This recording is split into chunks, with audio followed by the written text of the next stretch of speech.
and welcome to McQuilling TV. I'm Allison O'Milio. Joining us again is Natasha Boyden, Managing Director of McQuilling Atlas Advisors. Welcome, Natasha. Thank you very much.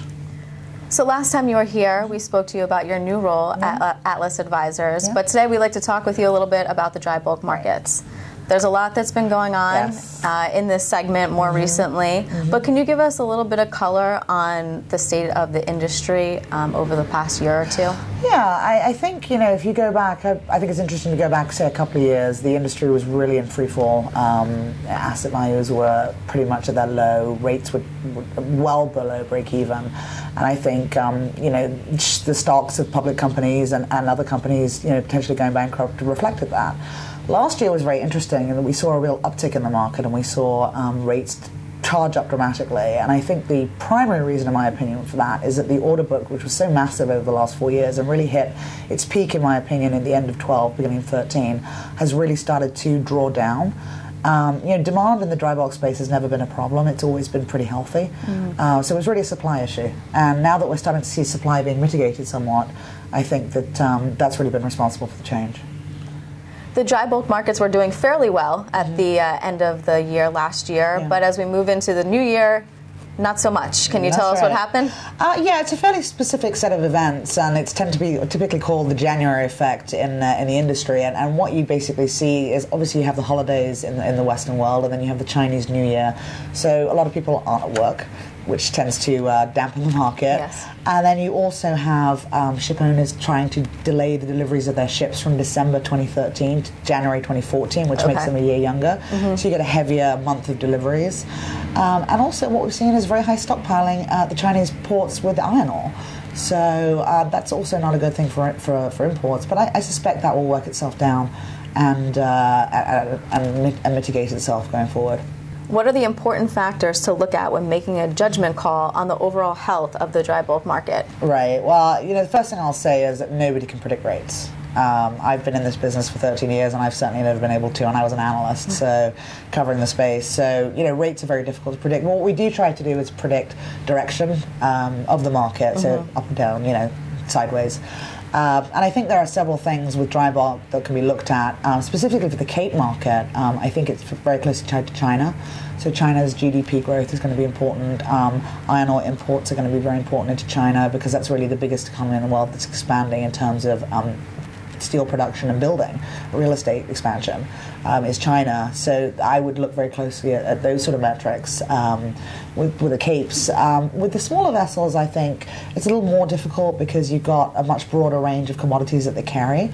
But I think the grain season is certainly very important for the Panamaxes and to a lesser extent the smaller ships, both in South America and North America. So we always keep an eye on that. And then there are some broader indices that numbers that we tend to look at, and those are really, what does a schedule look like for the overall fleet? Is it heavy? Is it light? Is it mitigating itself? Look at the order book and whether or not it's coming down and whether or not it's looking a lot healthier than it has done. And as I said earlier, in the past 4 years, which was very, very heavy, I think you can look at scrapping levels to see how much actually is going out of the market in terms of that.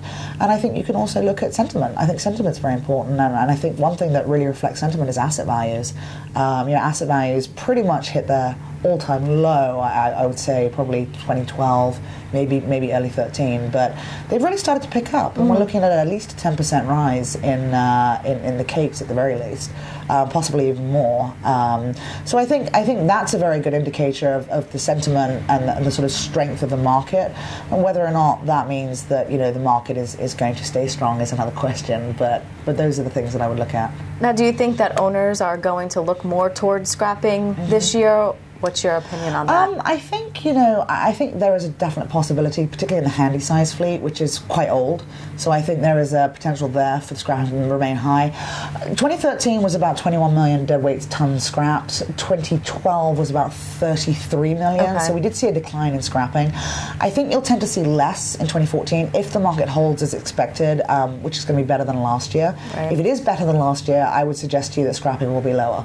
Mainly because owners want to use their assets as long as possible to bring as much profit out of them as possible. If the market does stay low, then yeah, I think you could possibly see some more hefty scrapping numbers. Okay.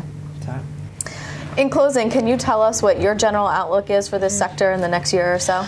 Yeah, I think going back to the factors we mentioned in the previous conversation, I think there are certain things that I'm looking at. One of them certainly is going to be the order book coming down dramatically. I think we're only looking at about a 6% expansion of the fleet this year and only about 4% next year. Okay. And by 2016, that's down to about 1%. Wow. So, I think 2014 and 15 have the potential to be good years. I'm not saying they're going to be, but I think they have potential, particularly as demand has stayed strong.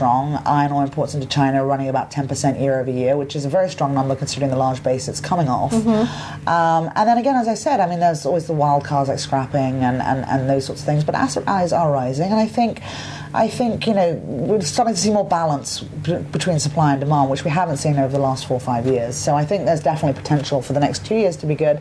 My concern is at 2016 there are a lot of open berths at the shipyards, and I think they're going to get filled up because the ordering. And that's the other concern of mine. The ordering has been fairly strong. In fact, ordering last year hasn't been as strong since 2010. So, and that's a function, I think, of sentiment changing. Ship owners get more excited about the market. They go and order ships. Right. And you and I discussed this on our previous discussion. You see that in the tanker market. You see it in the tanker market. You see it in pretty much any market. Right. So I don't think that's limited just to the dry bulk market. But it is a concern, and it's always something that I'm very, very focused on. Not in the least because the last 5 years were just dreadful from a supply perspective, and and hopefully. Like I said, 14 and 15 do have the potential to be better years. 16, I think, is up in the air. Wild card, 2016. That's right, definitely. Now, are there any key players that we should be watching out for in the dry bulk sector? Yeah, there's definitely some key players. I think the most exciting player recently has been Scorpio Bulkers.